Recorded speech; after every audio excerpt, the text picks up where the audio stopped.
Je m'appelle Yuri Petrenko, j'ai 43 ans et ce que j'ai vécu en février 2022 a changé à jamais ma vision de Dieu.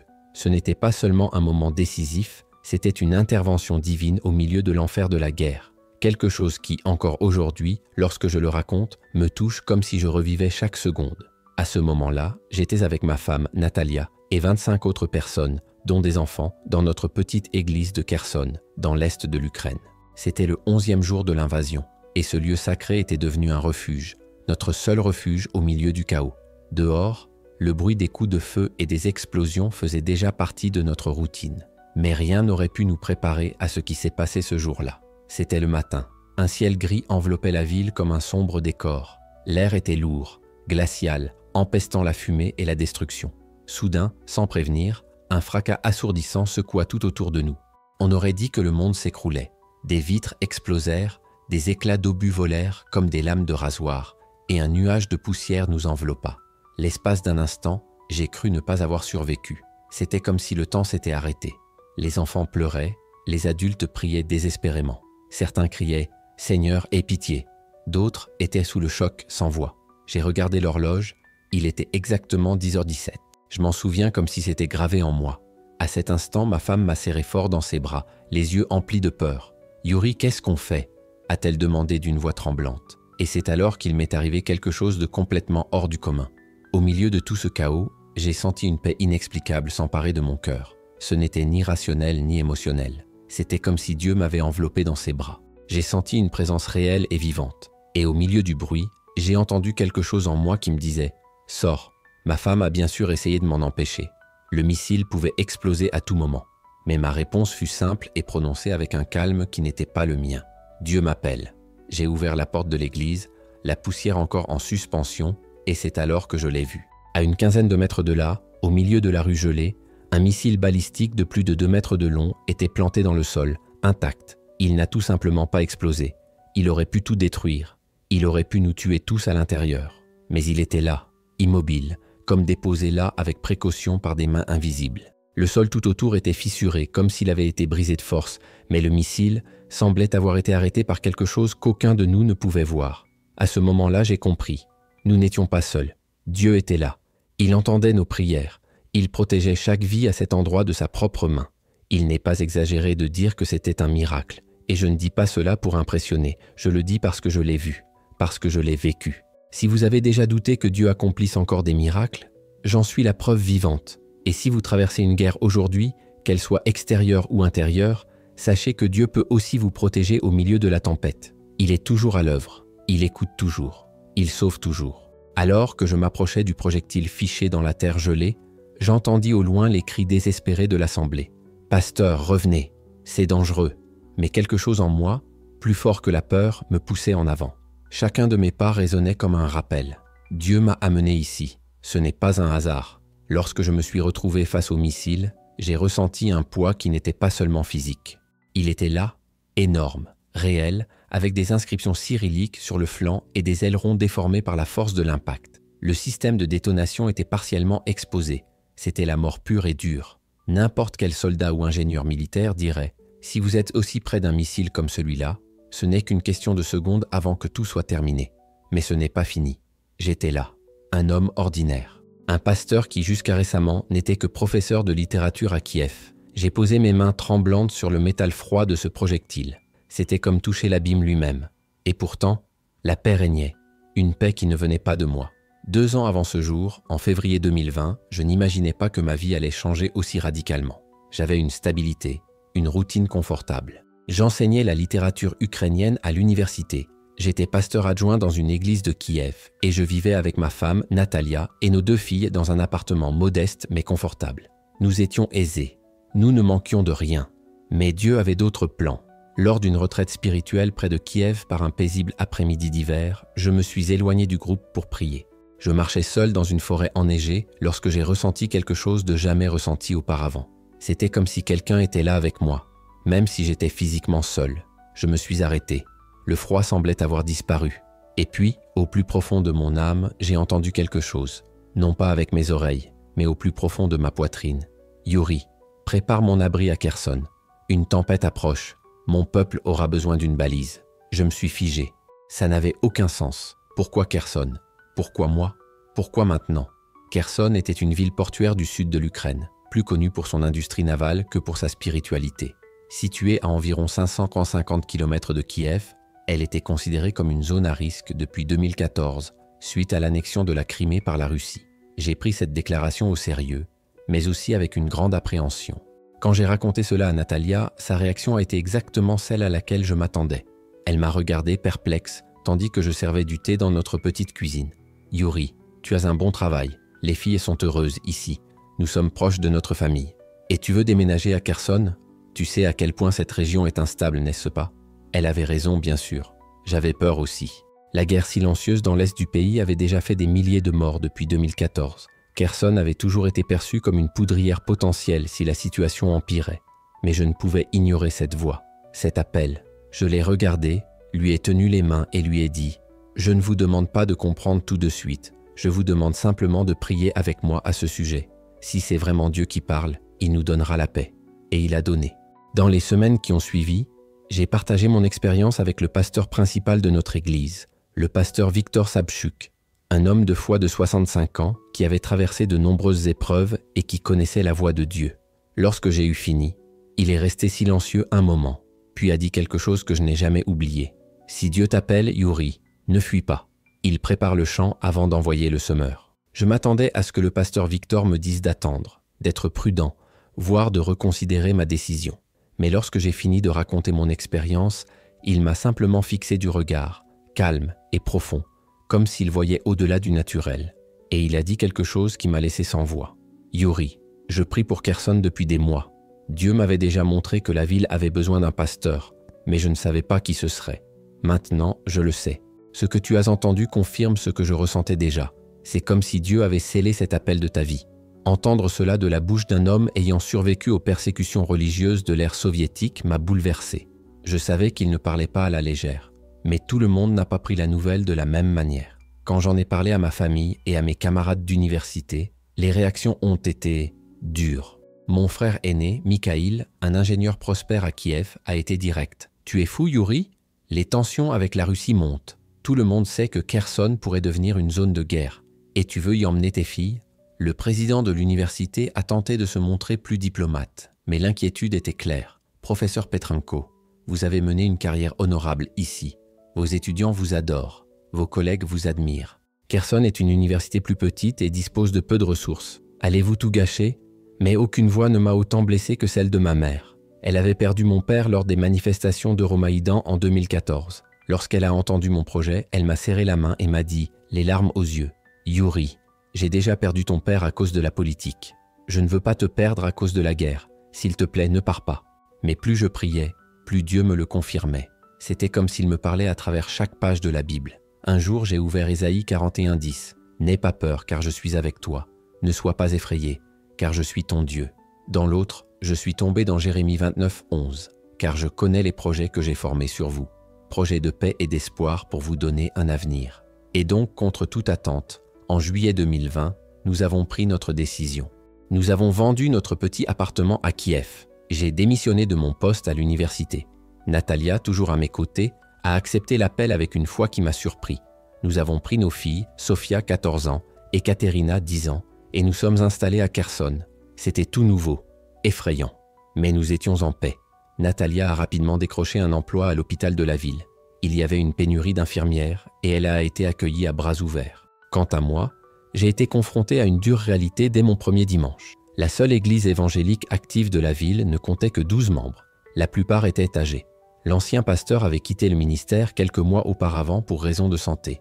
Depuis, les services se déroulent dans le salon d'une veuve, Olena Kobalenko, 72 ans, dont la foi semblait transcender les montagnes. Après le service, elle m'a servi le thé dans la petite cuisine, les mains encore tremblantes d'émotion. Elle a dit « Pasteur Petrenko, nous avons prié si longtemps. Certains pensaient que Dieu nous avait oubliés, mais je savais qu'il enverrait quelqu'un. Je ne m'attendais pas à recevoir une famille entière de Kiev. Ses yeux étaient humides. Et les miens aussi. Nous avons commencé à nous réunir avec ce petit groupe. Nous n'avions ni bâtiment, ni chair, ni micro. Mais nous avions la foi. Et assez de foi pour tout recommencer. Quelques mois plus tard, un homme d'affaires local, Igor Joukov, qui n'était pas chrétien, nous a proposé de louer une vieille boutique abandonnée à l'est de la ville. L'endroit était en ruine, mais le loyer était presque symbolique. Au moment de signer le bail, il m'a regardé avec un mélange de curiosité et d'incrédulité et m'a dit « Je ne comprends pas pourquoi quelqu'un quitterait Kiev pour ouvrir une église ici à Kherson. Mais, bonne chance. Ce qu'il ignorait, c'est que je ne comprenais pas non plus tout à fait. Je savais seulement que Dieu avait dit « Va, prépare mon abri ». Et c'était tout ce dont j'avais besoin. Alors que nous signions le contrat pour la construction de l'église, Igor Joukov, le propriétaire de l'ancien magasin, a fait un commentaire qui m'a fait sourire. Ma grand-mère était chrétienne. Elle disait toujours qu'aider l'église était une bénédiction.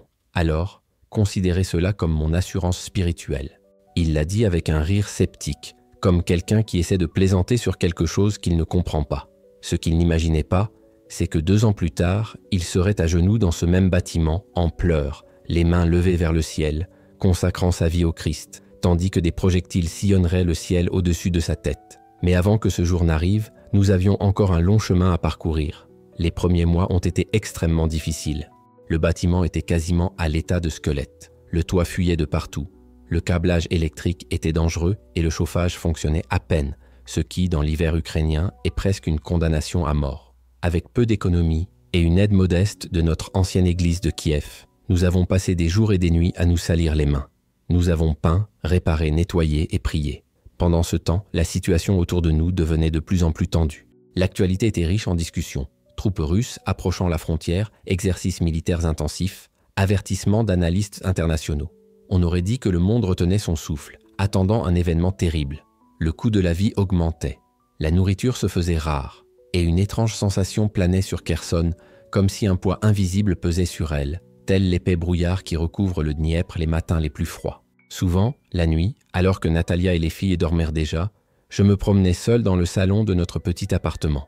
Je n'arrivais pas à dormir. Je me demandais sans cesse, ai-je bien compris? Ai-je pris l'appel de Dieu pour une illusion personnelle? Ai-je mis ma famille en danger? Et si je me trompais? Un soir, submergé par le doute, j'ai fait quelque chose que je ne recommande pas habituellement. J'ai ouvert la Bible au hasard, demandant simplement à Dieu de me parler d'une manière ou d'une autre. Et mes yeux sont tombés droit sur Josué 1:9. Ne t'ai-je pas donné cet ordre? Sois fort et courageux. Ne crains rien et ne sois pas effrayé, car l'Éternel, ton Dieu, est avec toi partout où tu iras. Ce mot tomba comme la pluie sur la terre ferme. Je m'assis par terre, adossé à la fenêtre. Je regardais les lumières de Kherson scintiller au loin sous le ciel sombre et froid, et murmurais « Seigneur, je ne sais pas ce qui m'attend, mais je sais que tu es là. Donne-moi le courage d'être ta lumière, même quand tout autour de moi semble sombre. » Je n'avais aucune idée de l'obscurité qui régnait dans cette obscurité. Malgré les difficultés, en décembre 2020, notre petite église a commencé à montrer des signes de renouveau. Nous sommes passés de 12 à 25 membres. Ce n'était pas une croissance fulgurante, mais pour nous, chaque nouveau membre était une victoire du ciel. Nous avons peint les murs en blanc, poli le sol en béton, acheté des chaises pliantes d'occasion. Et nous avons donné un nom à notre espace, Église de l'Espérance Vivante. Mais la mission ne s'est pas arrêtée dimanche. Constatant les besoins de la communauté, nous avons lancé un projet pour aider les personnes âgées vivant seules, dont beaucoup étaient des vétérans soviétiques, abandonnés et oubliés. 2 fois par semaine, nous constituions des équipes de bénévoles pour apporter non seulement de la nourriture et des médicaments, mais aussi, chose encore plus rare là-bas, de la compagnie.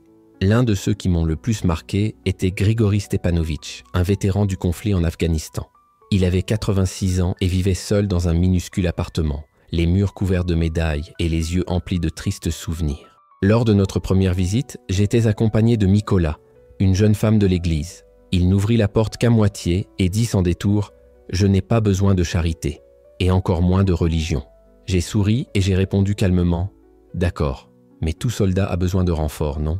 On vient en ami, et personne ne refuse un bon ragoût par une nuit froide. » Il a hésité et nous a laissé entrer. Je me souviens bien des paroles de Grigori Stepanovitch le jour où nous lui avons rendu visite pour la première fois.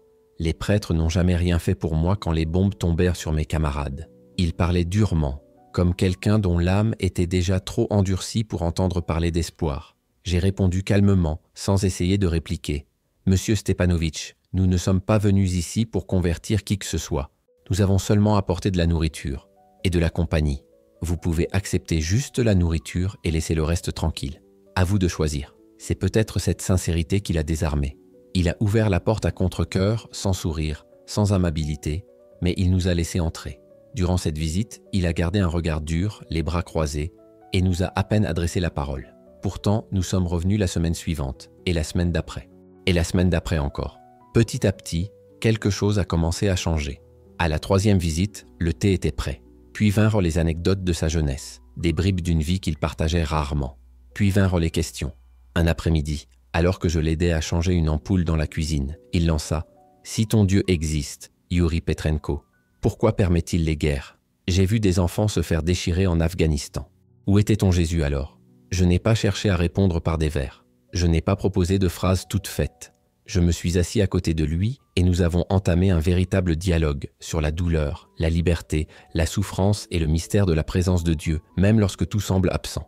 Ce furent des heures de conversation sincère, juste un échange de cœur à cœur. 3 mois plus tard, il est arrivé à l'église. Il est entré en boitant, s'appuyant sur sa vieille canne et s'est assis au dernier rang. Il a regardé la cérémonie sans expression, observant chaque détail. À la fin, il est venu me voir et m'a dit « Je ne suis pas encore prêt à croire tout ce que tu dis, Yuri Petrenko. Mais ici, au fond de moi, il y a une paix que je n'avais pas ressentie depuis mon enfance. À partir de ce jour, il ne manqua plus une seule visite. Il devint l'un des membres les plus fidèles de notre petite église. Il était toujours direct et un peu grincheux, mais avec le temps, même cela fit partie de son charme. Les enfants l'adoraient, surtout lorsqu'il racontait des anecdotes autorisées de ses voyages à travers le monde, toujours avec une pointe d'humour et une leçon cachée. Si ce témoignage renforce votre foi, écrivez en Jésus, transforme des vies, ici dans les commentaires. Cela nous permet de savoir que vous nous accompagnez dans cette histoire. Mais nos pensées ne se limitaient pas aux personnes âgées. Notre ministère s'adressait également aux jeunes. Kherson était une ville marquée par de graves problèmes.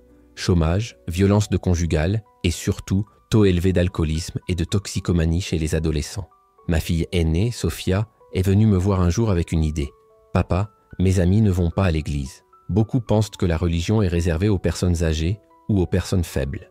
Mais, et si on leur proposait des cours de guitare, ou des cours d'art, ou simplement un endroit sûr où ils pourraient discuter et faire leurs devoirs? Peut-être qu'ils viendraient pour ça, et resteraient pour quelque chose de plus grand. » J'ai trouvé ça génial. C'est ainsi que le Abri, notre programme jeunesse qui ouvrait les portes de l'église 3 fois par semaine l'après-midi, avec des ateliers, des cercles de discussion, des goûters, du soutien scolaire et surtout de l'amour. Au début, seuls 5 ou 6 adolescents étaient présents, presque tous des amis de Sophia. Mais grâce au bouche à oreille, leur nombre a augmenté. Fin 2021, nous avions déjà plus de 30 jeunes fréquentant régulièrement le refuge. L'un d'eux était le Artem, un garçon de 16 ans à l'histoire déchirante. Son père avait abandonné la famille des années auparavant. Sa mère, en proie à l'alcoolisme, le remarquait à peine. Artem cherchait à attirer l'attention ailleurs. Bagarres de rue, petits larcins et harcèlement. Il voulait être remarqué. Il voulait se sentir à sa place. La première fois qu'il est venu au refuge, c'était juste pour se moquer de nous. Je me souviens avoir entendu ses amis murmurer « Que vont enseigner ces croyants? Cet endroit est une blague. » Mais quelque chose en lui attirait l'attention de Natalia. Lorsqu'il griffonnait dans le coin d'une feuille, faisant semblant de n'entendre personne, il y avait du talent. Elle s'approcha avec le calme de quelqu'un qui sait voir au-delà des apparences et dit « Ce dessin, est-il à toi ?» Artem détourna le regard un peu gêné. Mais la graine avait été plantée. « Tu as un don, Artem. » C'est ce que Natalia lui dit, sa voix ferme mais pleine d'affection. Je n'ai jamais vu personne capturer des expressions aussi réelles avec si peu de lignes. Ces mots, probablement le premier vrai compliment qu'il entendait depuis très longtemps, tombèrent comme une graine sur un sol desséché.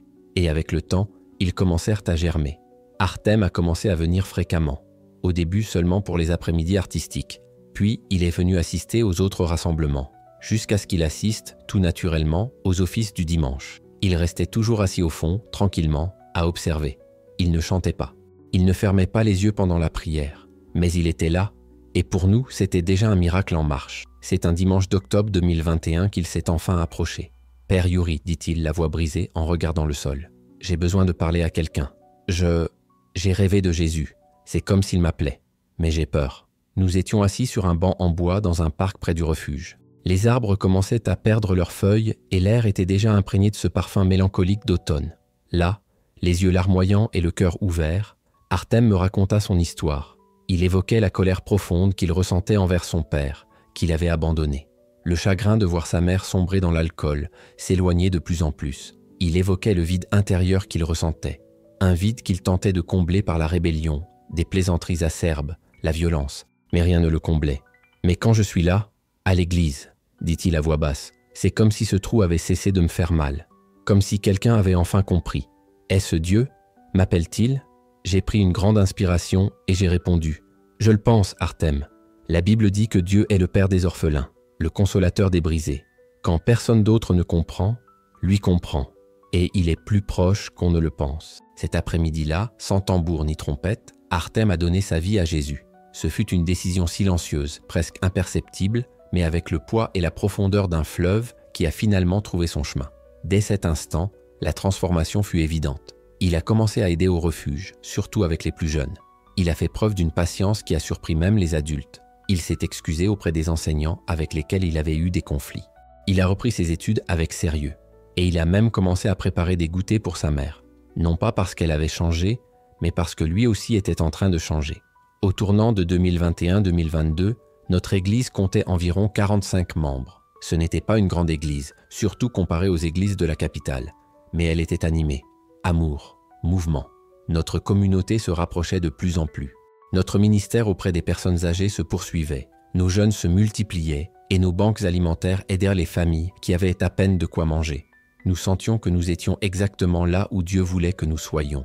Mais en même temps, quelque chose dans l'air commençait à peser lourd. Les nouvelles ne mentaient pas. Les mouvements de troupes russes près des frontières augmentaient chaque semaine. Les prix des denrées alimentaires, de l'essence, des médicaments, tout flambait. Les conversations sur les marchés, dans les files d'attente, dans les maisons, étaient empreintes de peur. Une tension silencieuse planait sur la ville comme un épais brouillard. Et puis vint le tournant de l'année. Le soir du Nouvel An 2022, alors que le monde célébrait avec feux d'artifice, musique et espoir d'un retour à la normale, après 2 ans de pandémie, j'ai ressenti un poids différent sur mes épaules. Un poids qui n'était pas seulement émotionnel, mais spirituel. Au cours de mon bref message lors de cette célébration, je me suis retrouvé à dire des mots que je n'avais pas prévus. Frères et sœurs, je ne sais pas exactement ce qui nous attend en 2022, mais je sens très clairement que des temps difficiles nous attendent. Et nous devons nous préparer, non seulement avec des provisions, mais avec la foi. La Bible ne promet pas l'absence de tempête, mais elle garantit la présence de Dieu en elle. La semaine suivante, j'ai appelé à un jeûne de 21 jours en communauté. L'objectif était simple mais urgent, intercéder pour l'Ukraine et plus particulièrement pour Kherson. Nous avons également commencé à organiser le sous-sol de l'église. Nous avons fait des réserves d'eau potable, de conserves, de couvertures et de trousses de premiers secours. Tout ce que nous pouvions rassembler avec les ressources limitées dont nous disposions. Certains ont pensé que c'était une exagération. D'autres m'ont traité d'alarmiste. Mais au fond de moi, je savais. Dieu nous préparait à quelque chose de bien plus grand que ce que nous imaginions.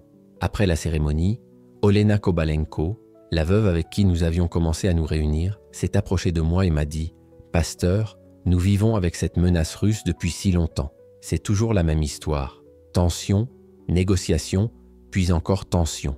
C'est un cycle sans fin. » J'ai répondu avec un sourire las. « J'espère vraiment me tromper, Olena. Mais au fond de moi, quelque chose me disait que cette fois-ci, ce serait différent. Et je préfère être préparé et faire une erreur que ne pas être préparé et la regretter plus tard. Ce que je n'ai pas dit à l'église, c'est ce à quoi je faisais face pendant mes heures de silence et de prière. J'avais des rêves et des visions qui me mettaient mal à l'aise. Parfois, je voyais notre église en ruine, j'entendais des explosions, je sentais la fumée et le feu, des images qui me réveillaient au milieu de la nuit, le front ruisselant de sueur froide. Un de ces matins, incapable de dormir davantage, je suis allé me promener dans les rues silencieuses de Kherson. La ville semblait paisible, endormie sous le ciel étoilé. Je me suis arrêté devant notre simple église, que nous avions reconstruite avec amour. « Et Seigneur, murmurai-je, si cette tempête que je sens approcher, que cet endroit soit un havre de paix, qu'il brille comme un phare dans l'obscurité, une oasis quand tout semble désert, et donne-moi la force d'être ta voix, même quand le bruit des bombes tente de tout faire taire. » J'étais loin de me douter qu'en moins de 2 mois, cette prière serait mise à l'épreuve d'une manière que je n'aurais jamais imaginée. Le 24 février 2022, le jour s'est levé avec des grondements lointains. À 5h30, le téléphone a sonné. C'était Mikola, un jeune homme qui m'aidait à rendre visite aux personnes âgées. « Pasteur, ils bombardent Odessa et Kiev. La guerre a commencé. » Je me suis levé d'un bond, réveillant Natalia. Nous avons allumé la télévision juste à temps pour entendre le président annoncer que la Russie avait lancé une invasion à grande échelle. Les troupes russes avançaient de plusieurs directions et des frappes aériennes touchaient des villes clés.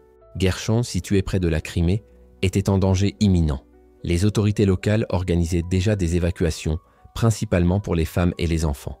Natalia tenait Katerina en pleurs et dit d'une voix tremblante « Il faut qu'on parte. On peut essayer d'aller vers l'ouest, en Pologne ou en Moldavie. » J'ai regardé ma famille, puis par la fenêtre où je voyais déjà des gens portant des valises et se préparant à fuir. Mon instinct m'a poussé à protéger ma femme et mes filles, à les tenir à l'écart du danger. Mais je me suis alors souvenu de l'appel que j'avais reçu dans cette forêt enneigée. Préparez mon abri. Une tempête approche et mes proches auront besoin d'une balise. J'ai pris les mains de Natalia et lui ai dit fermement « Tu dois emmener les filles. Suis le convoi que la Croix-Rouge organise pour la Moldavie. Elles y seront en sécurité. » Ses yeux se sont écarquillés, incrédules. « Et toi? Ne me dis pas que tu restes. » J'ai senti ces mots me peser, mais j'ai répondu « Il y a des gens ici qui ne peuvent pas partir. Les personnes âgées comme Grigor, les familles sans issue et les malades de l'hôpital où tu travailles. Notre église doit être un refuge pour eux. » Natalia fondit en larmes. « C'est fou. À quoi sert un pasteur qui n'est pas vivant pour sa famille? Et que ferons-nous, nous les filles, sans toi ?» L'honnêteté et la peur dans sa voix me blessèrent au plus profond de moi. Avant que je puisse répondre, notre fille Sophia m'interrompit, avec un courage qui me surprit. « Maman, si papa croit que Dieu veut qu'il reste, alors il devrait rester, et je resterai avec lui. » Sophia parlait avec une fermeté qui nous a surpris tous les deux. Natalia et moi avons échangé un regard, disant à l'unisson « Absolument pas ». Mais Sophia, à 16 ans et avec une maturité à couper le souffle, a répondu « Je peux aider au refuge, m'occuper des plus jeunes, aider les personnes âgées, et quelqu'un doit veiller à ce que papa mange et se repose, non ?» Ces mots nous ont donné de la force, mais ils ont aussi ouvert la voie à un voyage difficile. Les heures qui ont suivi ont été un mélange de décisions douloureuses et de préparatifs frénétiques. Finalement, nous avons convenu que Natalia et Katerina partiraient à bord du train humanitaire pour la Moldavie, tandis que Sophia et moi resterions pour prendre soin de ceux qui ne pourraient pas quitter la ville.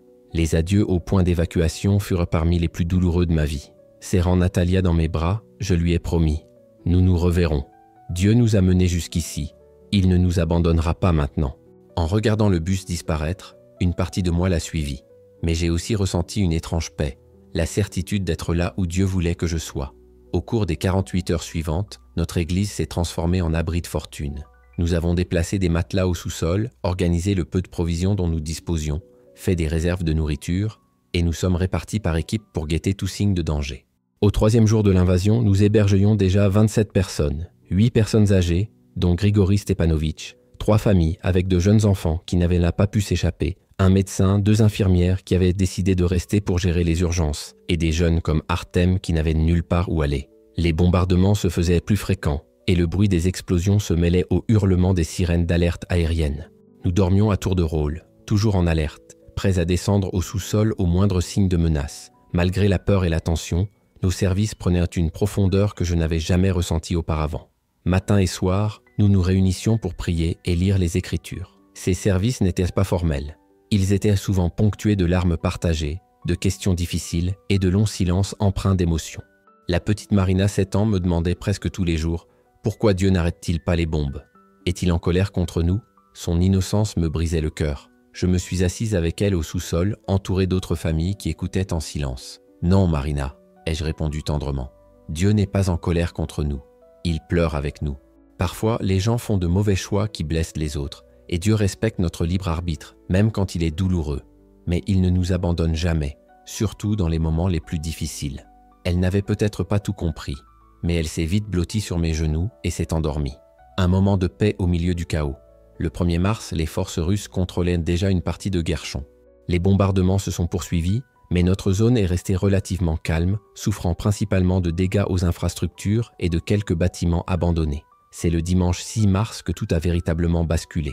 Nous avons décidé de célébrer le culte dominical dans la chapelle principale, et non au sous-sol comme d'habitude. C'était un acte de foi, ou peut-être une résistance silencieuse à la peur qui persistait à nous dominer.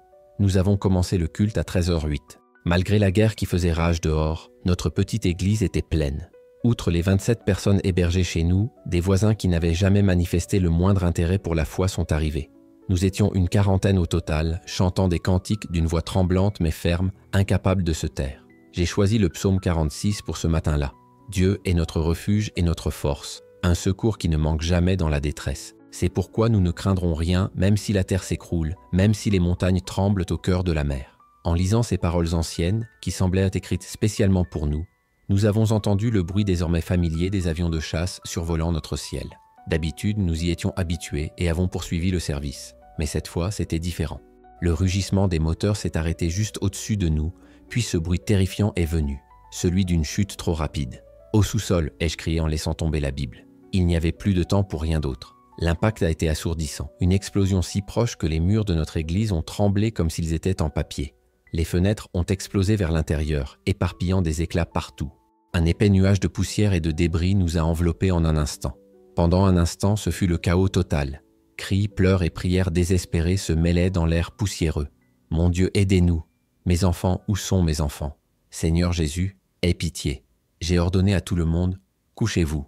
et j'ai essayé de garder mon calme en aidant ceux qui étaient près de moi à se mettre à l'abri sous les bancs. « Protégez vos têtes !» 2 minutes, qui m'ont semblé des heures, s'écoulèrent avant que la poussière ne se dissipe suffisamment pour que nous puissions voir. Miraculeusement, personne n'était gravement blessé. Il y avait des coupures de verre, des contusions dues aux chutes, mais tout le monde respirait et était conscient. « Sophia !» appelai-je avec anxiété, scrutant l'ombre et la poussière sous les bancs. « Père, je suis là », dit-elle du fond de l'église. Elle aidait une femme âgée et elles étaient toutes deux réfugiées près du piano. Une fois que nous avons confirmé que nous allions tous relativement bien, l'inévitable question s'est posée. Qu'est-ce que c'était ? Nous avions été directement touchés. « Je vais vérifier », dis-je en me dirigeant vers la porte. « Non, pasteur », cria Artem en me saisissant le bras. « Ça pourrait être dangereux. Il pourrait y avoir des bombes non explosées, des incendies ou des parties de l'église sur le point de s'effondrer. » Il avait raison, bien sûr. Mais quelque chose en moi, cette voix intérieure qui m'avait guidé vers Gershon, me pressait de partir. « Reste ici, dis-je.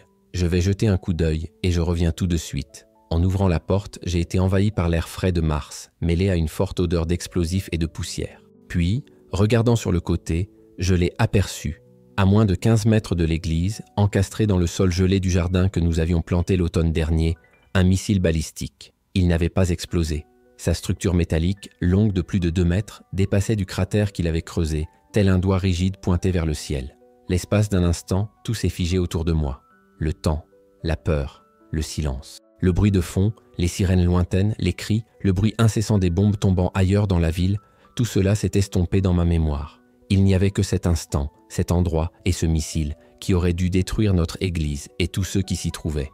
Mais pour une raison que j'ignorais, il a échoué. « Pasteur Yuri, que voyez-vous » La voix de Grigori Stepanovitch résonna depuis la porte, brisant le silence tendu. « Un missile » répondis-je sans quitter le projectile des yeux. « Il est tombé juste à côté.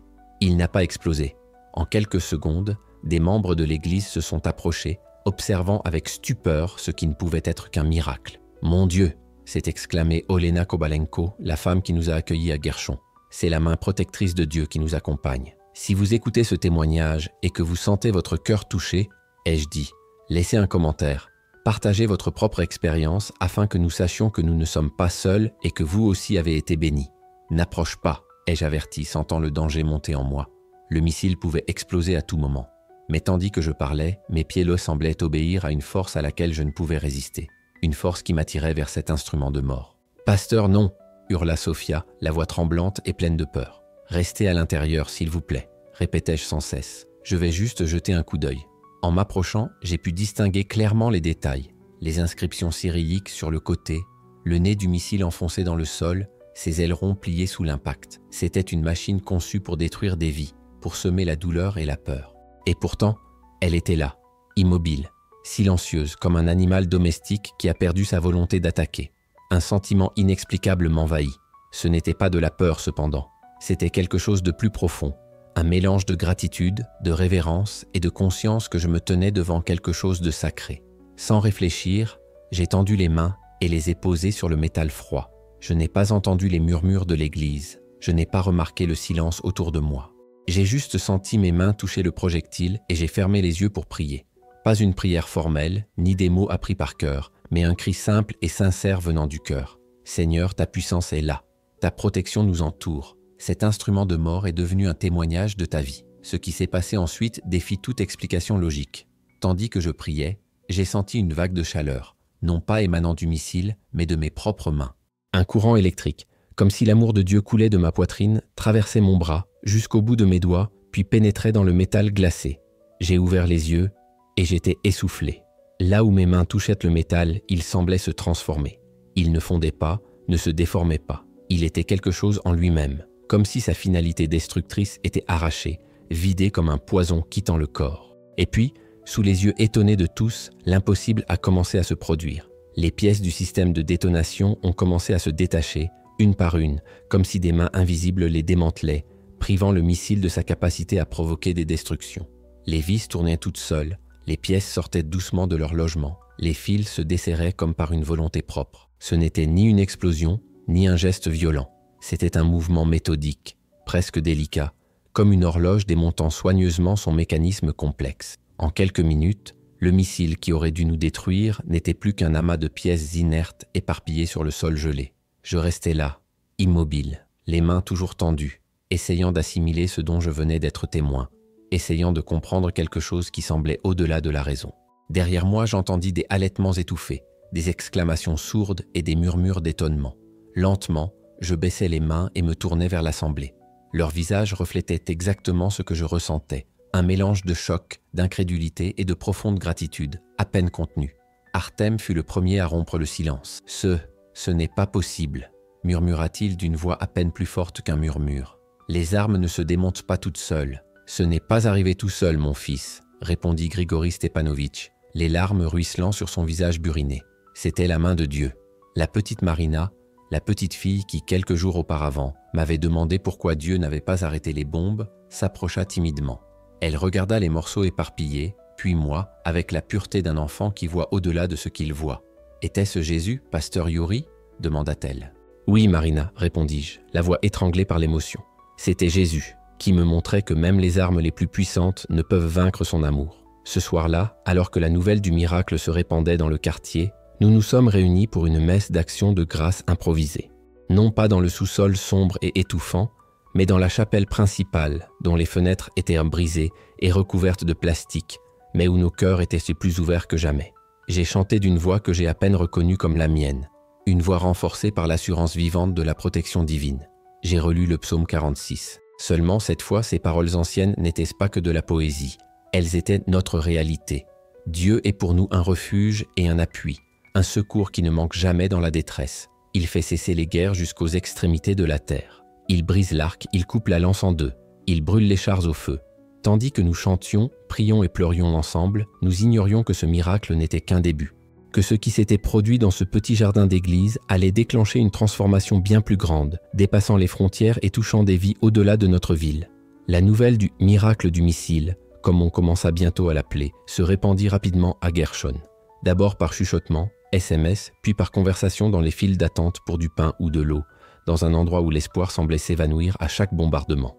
Le lundi suivant l'incident, alors que nous essayions de réparer les vitres brisées de l'église, une jeep militaire s'est arrêtée devant le bâtiment. 3 soldats russes en sont sortis, armés, et mon cœur s'est serré un instant. Les histoires horribles de ce qui était arrivé aux chefs religieux dans les zones occupées ont reflué dans ma tête. « Qui commande ici ?» demanda l'homme qui semblait être le commandant. Grand, mince, le regard perçant et une cicatrice sur la joue droite. « Je suis le berger », répondis-je en m'avançant vers lui, essayant de ne pas laisser transparaître la peur dans ma voix. « Yuri Petrenko. » À ma grande surprise, l'officier ne manifesta aucune agressivité. Il m'observa avec un mélange de curiosité et de prudence, puis tourna son regard vers le sol où le missile avait atterri. Il ne restait plus qu'un cratère peu profond, parsemé de morceaux de métal sur le sol gelé. « Nous avons été informés d'un incident impliquant un projectile non explosé », a-t-il déclaré avec un fort accent russe. « Nous sommes venus sécuriser la zone. »« Il n'y a plus de danger, » répondis-je, évitant de mentionner le miracle. « Le projectile est désamorcé. » L'officier fronça les sourcils et me lança un regard sceptique. « Les projectiles ne se désamorcent pas tout seuls, pasteur. Il faut vérifier. » Les 3 soldats se dirigèrent vers le cratère, examinant les débris éparpillés avec une confusion évidente. J'entendis leurs murmures en russe, tendus et incrédules. L'officier se tourna vers moi, l'air à présent perplexe et soupçonneux. « Qui a fait ça ? Avez-vous des experts en désarmement ?» a-t-il demandé. « C'était Dieu », répondis-je fermement, soutenant son regard. J'ai posé mes mains sur le missile et j'ai prié. Il a fait le reste. Je m'attendais à une réaction brutale, peut-être moqueuse, voire furieuse. Mais à ma grande surprise, l'officier est resté silencieux, m'observant attentivement. « Ma grand-mère était croyante », dit-il doucement. « Elle disait que Dieu protège les innocents. » Avant que je puisse répondre, il se retourna brusquement et donna des ordres à ses hommes. Ils récupérèrent quelques fragments du missile et retournèrent à la jeep. Avant de partir, l'officier se tourna une dernière fois vers moi. « Gardez vos fidèles à l'intérieur pendant les bombardements, pasteur. Même Dieu ne peut pas arrêter tous les missiles. Cette nuit-là, alors que je rapportais la rencontre à la congrégation réunie au sous-sol, un événement inattendu se produisit. Les bombardements cessèrent dans notre quartier. Le bruit incessant des explosions, qui avait été notre bande sonore quotidienne, semblait désormais lointain, presque absent. « C'est un autre signe », déclara Olena Kovalenko, les yeux brillants de foi. « Dieu nous a protégés. Je ne voulais pas me faire trop d'illusions, mais je ne pouvais pas nier que quelque chose d'extraordinaire se produisait. Le lendemain, mardi, quelque chose d'encore plus surprenant se produisit. Juste avant l'aube, quelqu'un frappa à la porte de l'église. En ouvrant, je trouvai une jeune femme en uniforme militaire russe, désarmée et visiblement nerveuse. « Êtes-vous la bergère des miracles ?» demanda-t-elle, parlant avec hésitation en ukrainien. « Je suis le pasteur de cette église, » répondis-je prudemment. « Que puis-je faire pour vous ? Je m'appelle Natacha, » dit-elle en jetant des coups d'œil par-dessus son épaule, comme si elle avait peur d'être vue. « Je suis infirmière militaire. L'officier Sokolov, qui était là hier, m'a raconté ce qui s'est passé. Il faut que je le constate par moi-même. Je l'ai invitée à entrer, consciente du risque qu'elle courait en venant seule dans une église ukrainienne. « Pourquoi est-ce si important pour toi ?» ai-je demandé. Ses yeux se remplirent de larmes. « Parce que je n'en peux plus. Chaque jour, je m'occupe de jeunes gens dévastés par les bombes, soldats et civils. Chaque nuit, je pleure jusqu'à m'endormir. Ce n'est pas pour ça que je suis devenue infirmière. Si ce que Sokolov a vu est vrai, s'il existe vraiment une puissance plus grande que cette guerre, » elle n'eut pas besoin de terminer sa phrase. Son message était clair. Je lui ai montré le lieu de l'impact et lui ai raconté en détail tout ce qui s'était passé. Pendant que je parlais, d'autres personnes hébergées se sont jointes à nous, partageant leurs propres témoignages du miracle dont elles avaient été témoins. Natacha écoutait en silence, les larmes aux yeux. Quand nous eûmes terminé, elle s'agenouilla près du cratère, ses mains tremblantes touchant la terre froide. « J'ai passé toute ma vie à chercher une foi, » dit-elle d'une voix à peine plus forte qu'un murmure. Mes parents étaient de fervents athées, mais j'ai toujours senti qu'il y avait quelque chose au-delà. Maintenant, je sais. Ce matin-là, à cet instant précis, Natacha donna sa vie au Christ, à l'endroit même où le missile, symbole de destruction, avait été inexplicablement désactivé. Avant de retourner à son unité, elle m'a serré les mains. « Je reviendrai », a-t-elle promis. « Et je ne reviendrai pas seule. » Et elle a tenu parole. Le soir même, 3 autres infirmières militaires sont venues discrètement à l'église. Le lendemain, 5 soldats sont arrivés. À la fin de la semaine, plus de 20 soldats russes avaient visité notre refuge, attirés par le récit du miracle. Bien sûr, tous ne se sont pas convertis. Certains sont venus par pure curiosité, d'autres par désespoir face à la guerre. Mais personne n'est revenu tout à fait transformé. Même les plus sceptiques ne parvenaient pas à expliquer rationnellement ce qu'ils avaient vu. Un missile balistique démantelé pièce par pièce, sans l'aide d'experts, d'outils ou de toute explication humaine. Si cette histoire vous a touché, partagez-la. Parfois, un simple geste d'espoir peut transformer une vie. La transformation la plus profonde s'est toutefois produite dans notre propre communauté. Des personnes qui n'avaient jamais manifesté d'intérêt pour la foi ont commencé à se rendre à l'église, d'abord avec prudence, puis avec une confiance croissante. Alors que les services réunissaient autrefois environ 45 personnes, nous en comptions désormais plus de 150, dont beaucoup étaient debout, serrées les unes contre les autres, voire à l'extérieur du bâtiment. Parmi les nouveaux visiteurs se trouvait Igor Choukov, l'homme d'affaires qui nous avait loué le bâtiment. Il est arrivé un dimanche, 2 semaines après le miracle, le visage marqué par la lassitude et l'inquiétude. « Mon usine a été détruite », a-t-il dit. « Ma maison est occupée par des officiers russes. J'ai tout perdu, pasteur Yuri. » J'ai répondu calmement. « Vous avez tout perdu, sauf votre vie et votre âme, et cette dernière vaut plus que tout ce qui a été détruit. C'est pour ça que je suis ici. » Avoua Igor. « J'ai besoin de ce que tu as. Tu as tant perdu, mais tes yeux brillaient encore d'espoir. Je désire cette paix. » Ce jour-là, l'homme qui ne nous voyait jusque-là que comme des locataires s'agenouilla près de l'autel improvisé et donna sa vie au Christ. 3 jours plus tard, il amenait sa femme et son fils. 1 semaine plus tard, ses parents âgés nous rejoignaient. Mais le changement le plus surprenant fut peut-être celui de Dimitri Kuznetsov, un commandant russe envoyé pour enquêter officiellement sur l'incident du missile. Contrairement à l'officier Sokolov, Kuznetsov arriva avec une hostilité ouverte. « C'est de la propagande ukrainienne », déclara-t-il en entrant avec 4 soldats armés. « Il trompe mes hommes avec des histoires religieuses.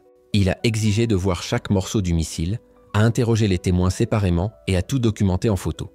Il a même ordonné à un technicien en explosifs d'examiner l'épave. J'ai tout observé en silence, priant intérieurement. Au bout de 3 heures, le technicien s'est approché de Kuznetsov et lui a parlé à voix basse. Le visage de Kuznetsov changea du tout au tout. Ses couleurs semblèrent s'estomper, laissant un homme visiblement secoué. « Êtes-vous sûr ?» J'entendis sa voix tendue. Le technicien acquiesça silencieusement. Le commandant s'approcha alors de moi, son arrogance initiale disparut, remplacée par un profond doute. Ce missile, dit-il doucement, fonctionnait parfaitement. Le système de détonation était intact au moment de l'impact. Il aurait dû exploser. Il n'y a aucune explication technique à ce qui s'est passé. Il y a une explication, ai-je répondu, mais elle n'est pas technique. Kuznetsov resta silencieux un instant, puis demanda presque à voix basse. « Puis-je vous parler en privé ?» Dans mon petit bureau, il a fini par craquer. Cet homme dur, soldat de carrière ayant commandé des troupes lors de nombreux conflits, pleurait comme un enfant. « Je fais des cauchemars toutes les nuits », a-t-il avoué en sanglotant. « Je vois les visages de ceux qui sont morts sous mon commandement. J'entends les enfants pleurer. Je n'arrive pas à dormir, je n'arrive pas à manger. Quel genre de Dieu pourrait pardonner quelqu'un comme moi? C'est le même Dieu qui a désarmé ce missile, répondis-je en posant doucement ma main sur son épaule. Et il désarme ton cœur. Cet après-midi-là, le major Dimitri Kuznetsov a donné sa vie au Christ. Il m'a dit qu'il ne pouvait déserter ni désobéir aux ordres sans mettre sa famille en danger en Russie. Mais il a promis de faire tout ce qui était en son pouvoir pour protéger les civils dont il avait la charge. Ma carrière militaire prendra probablement fin après cette guerre, a-t-il déclaré avant de partir. Mais si je suis encore en vie quand tout cela sera terminé, je reviendrai. Je veux contribuer à reconstruire ce que nous avons détruit. Dans les semaines qui suivirent, des changements commencèrent à se matérialiser à Guerchon. Les postes militaires devinrent moins agressifs. Les soldats commencèrent à participer à la distribution de l'aide humanitaire au lieu de la confisquer. Les arrestations arbitraires de jeunes, si fréquentes au début de l'occupation, diminuèrent considérablement. C'est l'effet Kuznetsov, expliquait Natacha, l'infirmière militaire qui assistait désormais régulièrement à nos services. Il donnait des ordres stricts pour que les civils soient traités avec respect. Certains officiers le pensent fou, d'autres le considèrent comme un traître, mais beaucoup de soldats subalternes lui en sont reconnaissants. Personne ne veut de cette guerre, pasteur. En avril 2022, notre église n'était plus seulement un refuge pour les personnes déplacées ou un centre d'aide humanitaire. Elle est devenue un véritable refuge spirituel où Ukrainiens et Russes ont trouvé la réconciliation au pied du Christ. Je me souviens d'une messe de Pâques inoubliable. Dans une ville partiellement détruite, sous occupation, sans électricité ni eau courante, avec le bruit lointain des canons en arrière-plan, nous avons célébré la résurrection de Jésus avec une ferveur que je n'avais jamais ressentie auparavant. L'église était bondée, des réfugiés, des voisins et même un groupe de soldats russes en congé, assis discrètement au fond. Nous avons chanté des cantiques à la lueur des bougies, partagé des témoignages de la bonté de Dieu au milieu de l'impossible et rompu le pain avec des mains tremblantes, non pas de peur, mais de joie et d'espoir. Au cours de la cérémonie, Grigori Stepanovitch, un vétéran de 86 ans initialement sceptique, a demandé à prendre la parole. « J'ai vécu de nombreuses guerres », commença-t-il d'une voix faible mais ferme. « J'ai vu la cruauté humaine à son paroxysme. Pendant des décennies, j'ai cru que Dieu, s'il existait, avait abandonné ce monde à son sort. Il s'arrêta et son émotion était palpable. Je vois maintenant la main de Dieu désamorcer non seulement un missile, mais aussi des cœurs endurcis. J'ai vu des Ukrainiens pardonner aux soldats qui ont détruit leur maison. J'ai vu des Russes se repentir de choses qu'ils n'auraient jamais pensé remettre en question. Si ce n'est pas la puissance de Dieu, je ne sais pas ce que c'est. » À la fin de son discours, toute l'Église était en larmes. Même les soldats russes, entraînés à la guerre, pleuraient ouvertement, ce que je n'aurais jamais cru voir. C'est à ce moment précis que j'ai reçu la nouvelle que j'attendais depuis des semaines. Un volontaire de la Croix-Rouge s'est discrètement approché de moi et m'a remis un mot. Natalia et Katerina étaient en sécurité en Moldavie et espérèrent pouvoir communiquer bientôt. En tenant ce petit bout de papier, mon cœur débordait de gratitude. Au milieu de tant d'obscurité, Dieu continuait d'envoyer ses rayons de lumière, nous rappelant que même la guerre la plus brutale ne pouvait nous séparer de son amour. Ce qui a commencé par un missile miraculeusement désamorcé est devenu un mouvement de réconciliation, de guérison et d'espoir qui a transcendé les frontières et les lignes de front.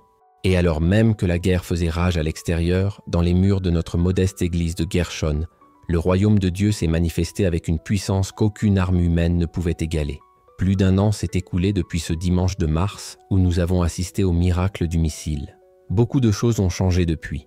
Guerchon a été libéré par les forces ukrainiennes, bien que les bombardements se poursuivent de l'autre côté du Dniepr. Natalia et Katerina sont rentrées chez elles et notre famille est enfin réunie. Sofia, ma fille courageuse qui a choisi de me soutenir dans mes moments les plus sombres, dirige désormais notre ministère de jeunesse, qui compte désormais plus de 60 adolescents.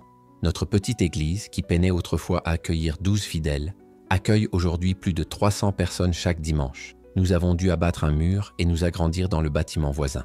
Igor Choukov, l'ancien propriétaire qui nous a aidés en louant le bâtiment, est maintenant diacre de l'église et a financé la rénovation avec les fonds qu'il a récupérés de son entreprise. Mais au-delà de ces changements extérieurs, ce qui me touche vraiment, ce sont les transformations intérieures, celles que seul Dieu peut accomplir. En réfléchissant à tout ce que nous avons vécu, je vois plusieurs leçons spirituelles que je ressens le besoin de partager avec vous, frères ou sœurs qui écoutez ce témoignage. Dieu nous prépare à des épreuves inimaginables. Quand j'ai reçu cet appel dans la forêt enneigée, 2 ans avant le début de la guerre, je n'avais aucune idée de ce qui m'attendait. Mais Dieu le savait. Chaque étape, chaque petit test, chaque moment de préparation faisait partie de son plan parfait pour ce moment crucial. Ces 2 années de ministère à Guerchon, établir des relations, établir l'église, rassembler des fournitures, faisaient toute partie de la préparation que Dieu avait fournie. Vous êtes peut-être confrontés à des épreuves que vous ne comprenez pas, à des obstacles qui semblent insignifiants. Mais Dieu vous prépare à quelque chose de bien plus grand. Ne perdez pas ce temps à vous plaindre ou à douter de ce qui se passe. La puissance de Dieu se révèle avec la plus grande force dans notre vulnérabilité absolue. Alors que je me tenais là, face à ce projectile, complètement sans protection, sans abri, sans aucun moyen de m'enfuir, c'est précisément à ce moment-là que la puissance de Dieu s'est révélée clairement et indéniablement. Ce n'était pas dans les moments où je bénéficiais de la force de mon ministère à Kiev, entouré de ressources et de reconnaissance, mais dans ma profonde fragilité à Guerchon. Paul l'avait déjà très bien compris lorsqu'il écrivait « Ma puissance s'accomplit dans la faiblesse » 2 Corinthiens 12, 9. Peut-être vous sentez-vous aujourd'hui exactement comme cela, vulnérable, sans ressources, sans issue humaine. Et sachez que c'est précisément dans cette situation de faiblesse que Dieu veut agir avec toute sa puissance. Le salut complet se produit lorsque nous lui abandonnons notre fragilité, car c'est alors qu'il accomplit ses œuvres les plus incroyables. Les miracles de Dieu ne visent jamais uniquement à protéger notre vie physique ou à nous apporter un réconfort immédiat. Certes, Dieu a désamorcé ce missile et nous a sauvé la vie, mais ce n'était que le début. Le véritable objectif était bien plus grand. Transformer une communauté entière, promouvoir la réconciliation entre ennemis et démontrer la maîtrise absolue de Dieu sur les armes les plus mortelles de l'humanité. Lorsque nous demandons des miracles, nous désirons souvent un bienfait immédiat, une guérison, de l'argent, une protection. Mais la vision de Dieu va bien plus loin. Il voit comment ce miracle peut affecter non seulement une vie, mais des générations entières. Le désarmement de ce missile a ouvert la voie à la conversion des soldats qui ont commencé à traiter les civils avec miséricorde, créant un cycle de bonté au milieu du chaos de la guerre. C'est dans les moments les plus sombres que la lumière de Dieu brille avec le plus d'intensité. Nous n'aurions jamais ressenti la puissante présence de Dieu sans les terribles ténèbres de la guerre. Jamais tant de personnes ne se seraient tournées vers lui sans le désespoir qui les a poussés à chercher des solutions au-delà des solutions humaines. Comme l'a dit le prophète Isaïe, le peuple qui marchait dans les ténèbres a vu une grande lumière. Sur ceux qui habitaient le pays de l'ombre de la mort, une lumière s'est levée. Isaïe 9:2. La lumière de Dieu devient plus évidente lorsque l'obscurité est la plus dense. Vous traversez peut-être la période la plus difficile de votre vie. Une maladie incurable, une faillite, la trahison d'un être cher, une dépendance qui semble insurmontable. Je tiens à vous dire que c'est précisément dans ces ténèbres que Dieu peut se manifester avec la plus grande puissance. Ne fuyez pas ce moment difficile, qu'il soit le lieu où la lumière de Dieu brille le plus fort. Il n'y a pas de juste milieu face à un véritable miracle de Dieu. Lorsque nous avons assisté au désarmement surnaturel de ce missile, chacun a dû choisir, croire ou rejeter. La neutralité n'avait pas sa place. Même le major Kuznetsov, malgré toute son expérience militaire et son scepticisme, a dû faire face à la réalité de ce qu'il a vu. C'est ce qui arrive lors de toute rencontre authentique avec Dieu. Jésus a dit clairement « Celui qui n'est pas avec moi est contre moi ». Matthieu 12:30. Les vrais miracles ne nous laissent pas indifférents. Ils nous obligent à choisir notre camp. La puissance de Dieu dépasse toutes les barrières humaines. J'ai vu des Ukrainiens et des Russes, victimes et bourreaux, réunis pour prier sous un même toit. J'ai assisté à une réconciliation qu'aucun accord politique n'aurait jamais pu réaliser. J'ai vu des guérisons qu'aucun hôpital ne pouvait expliquer. Nous vivons dans un monde de plus en plus divisé, que ce soit par la politique, l'idéologie, la race ou la classe sociale. Mais la force qui unit véritablement tout cela est unique, la puissance du Christ. Comme l'a écrit Paul, « Il n'y a plus ni juif ni grec, il n'y a plus ni esclave ni libre, il n'y a plus ni homme ni femme, car tous nous sommes un en Jésus-Christ. » Galates 3:28. Les miracles ne nous libèrent pas de la souffrance, mais ils nous donnent la force de l'affronter. Même après l'incroyable miracle de ce missile, nous avons continué à subir les bombardements, les pénuries alimentaires et un danger constant. Beaucoup ont perdu leur maison, et certains, leurs proches. Le miracle n'a pas effacé la souffrance, mais il nous a donné un ancrage solide auquel nous accrocher au milieu de la tempête. Dieu a dit à Paul, lorsqu'il a demandé à être débarrassé de son écharde dans la chair, « Ma grâce te suffit, car ma puissance s'accomplit dans la faiblesse. » 2 Corinthiens 12, 9. Si vous attendez un miracle qui éliminera complètement votre douleur ou votre problème, vous recherchez peut-être quelque chose que Dieu n'a jamais promis. Ce qu'il promet, c'est d'être à vos côtés au cœur de vos difficultés, vous accordant suffisamment de grâce pour chaque jour. Je veux m'adresser directement à vous qui m'avez suivi jusqu'ici. J'ignore quelle est votre situation, mais je crois que Dieu vous a amené à écrire ces mots pour une raison. Peut-être que votre missile n'est pas un véritable projectile, mais un diagnostic médical qui a brisé votre vie, une relation brisée, une dépendance qui semble insurmontable ou une dépression qui vous empêche de respirer. Votre guerre est peut-être invisible, mais elle est réelle, aussi réelle que celle à laquelle nous sommes confrontés à Gershon.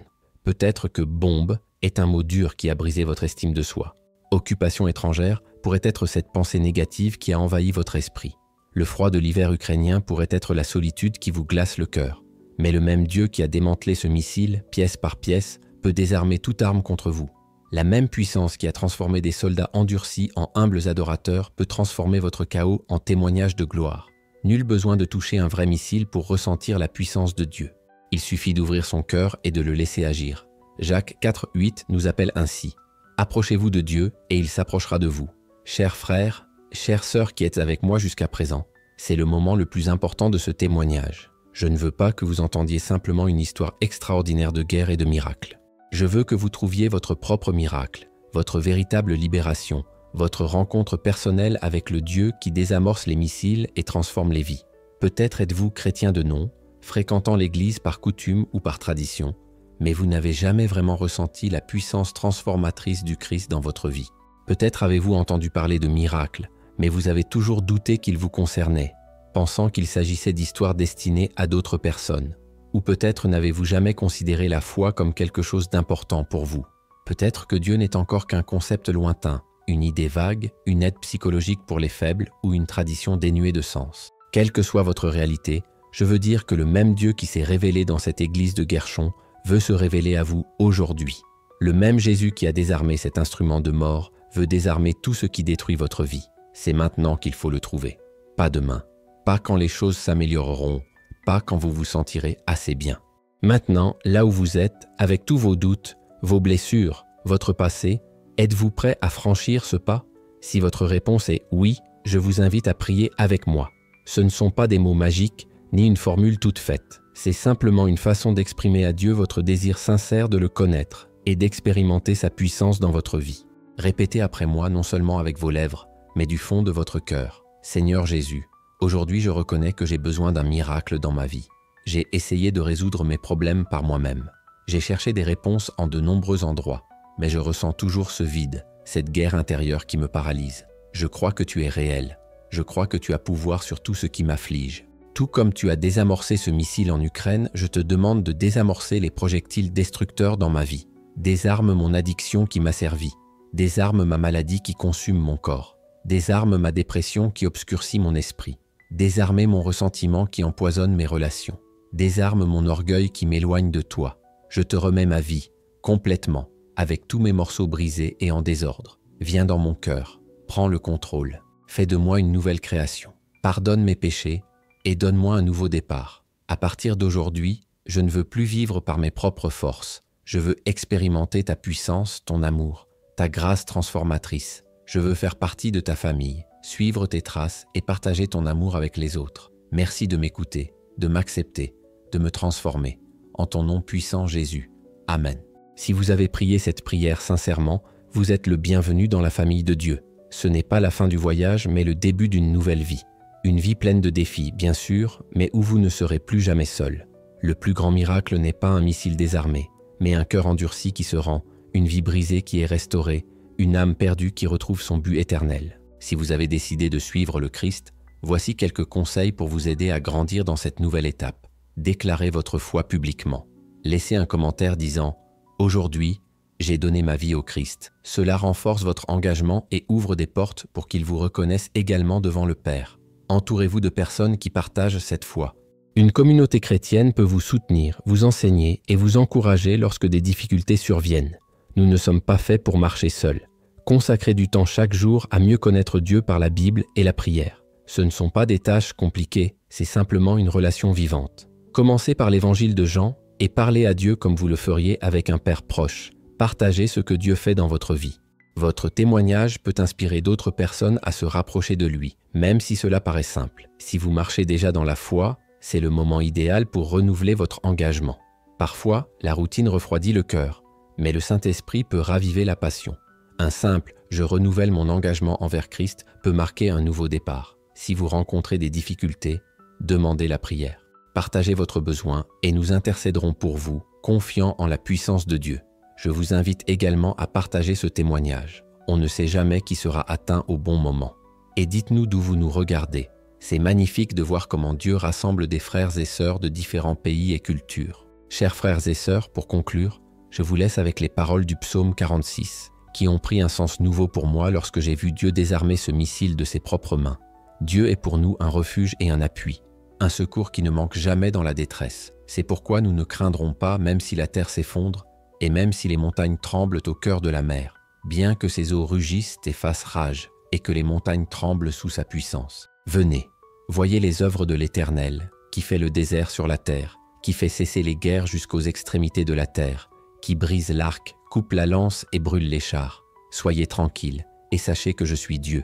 Je serai exalté parmi les nations, je serai exalté sur la terre. Psalmo 46, 1, 3, 8, 10. Que le Dieu qui désarme les missiles et transforme les cœurs vous bénisse, vous garde, fasse briller son visage sur vous et vous donne la paix qui surpasse toute intelligence, même lorsque les missiles tombent tout autour. Au nom puissant de Jésus. Amen.